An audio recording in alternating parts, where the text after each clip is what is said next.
এই গল্পটি অভি নামের একটি ভাই লিখে পাঠিয়েছে। আমি একটি মেয়েকে খুব ভালোবাসতাম। মেয়েটির বাবা মা ছিল অনেক বড় লোক, আমরা ছিলাম মধ্যবিত্ত। প্রথম দেখাতেই এই মেয়েটিকে আমার খুব ভালো লেগেছিল। মেয়েটিকে আমি আমার ভালোবাসার কথা বলেছিলাম, কিন্তু তখন রাজি হয়নি।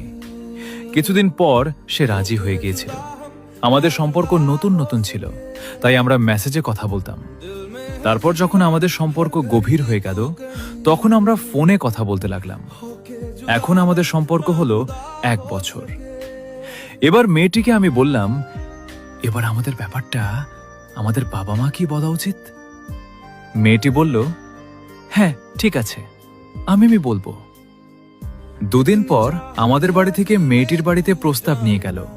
সঙ্গে সঙ্গে মেয়ের বাড়িতে বারণ করে দিল এবং এটাও বলেছে যে তোমরা অনেক গরিব।